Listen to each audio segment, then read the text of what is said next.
Bonjour à tous, nous sommes le 22 avril 2025. J'ai un truc important à vous dire, et pour ça il faut que je vous raconte une histoire. Lundi dernier, le 14 avril, j'ai fait la mise à jour de mon BIOS, le BIOS de mon ordinateur portable, parce que j'avais des petits problèmes de clavier. J'ai fait la mise à jour m'a corrigé ces problèmes. Et ça m'a rajouté dans mon ordinateur. Maintenant je peux passer en Wi-Fi 7. Voilà, la mise à jour du BIOS m'a ajouté le Wi-Fi 7. Malheureusement, quand j'ai redémarré l'ordinateur, j'étais sur une distribution Linux qui s'appelle Linux Mint, qui est très très bien, mais malheureusement on ne reconnaissait pas le Wi-Fi 7. Donc je me suis dit c'est pas grave, je vais installer une autre distribution. Donc je suis revenu sur Kubuntu, c'est ce que vous pouvez voir à l'écran. Hein, j'ai juste changé les icônes parce que les icônes d'origine ne me plaisaient pas. Et puis j'ai réinstallé donc Kubuntu.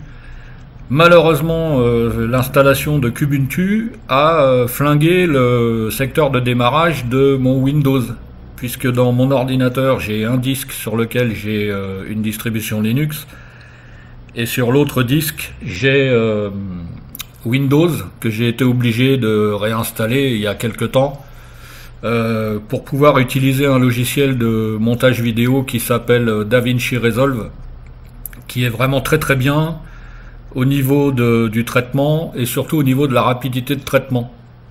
Donc je me suis dit c'est pas grave, je vais réparer mon démarrage Windows, puisque quand on démarre l'installation de Windows, on a le choix entre installer Windows ou réparer le démarrage. Donc je me suis dit, j'ai branché mon disque dur USB sur lequel j'ai mon Ventoy qui permet de booter l'ordinateur sur des distributions Linux ou sur le fichier ISO de Windows, et je vais réparer mon Windows.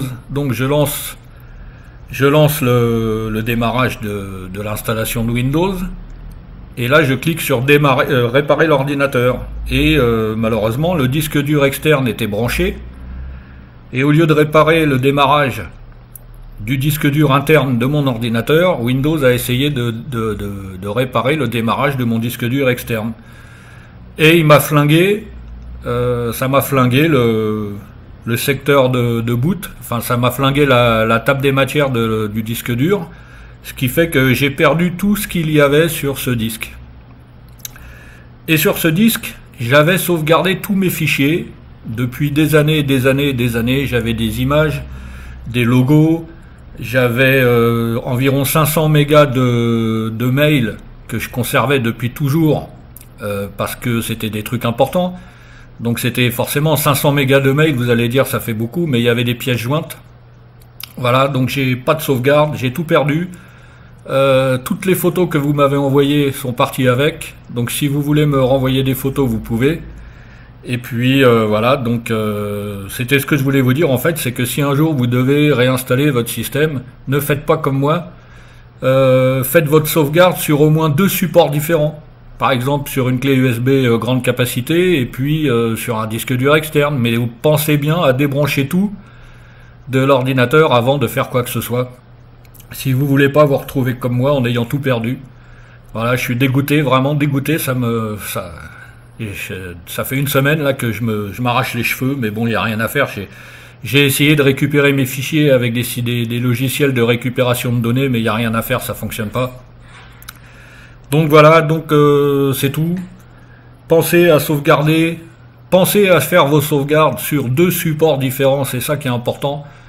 Et ne les branchez pas tous les 2 en même temps, surtout, parce que au risque de tout perdre, quoi. Donc voilà, si vous voulez me renvoyer des photos, vous pouvez. Et bah là, je vais bosser. Je vais bosser aujourd'hui, là, je vais bosser pour les vacances scolaires. Alors donc, je suis revenu là, vous voyez, sur Kubuntu. Hein, donc on a, si je vais dans les infos du système, voilà, donc on est dans la dernière version. On voit que ici, par rapport à avant, on a la carte graphique Intel qui est intégrée au processeur et la carte Nvidia qui est une carte supplémentaire. Tout est bien reconnu, tout fonctionne. Kubuntu, c'est vraiment très très bien. L'environnement de bureau KDE Plasma, c'est vraiment l'environnement le plus personnalisable.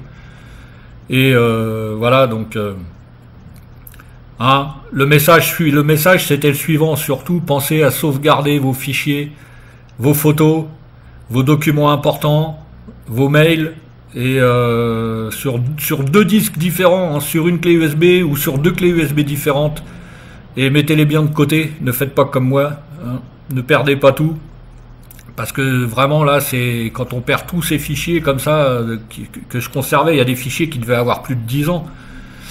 Enfin voilà, donc bon. Et puis bah si vous le pouvez, renvoyez-moi des photos, hein, pour que je puisse vous faire des petits diaporamas.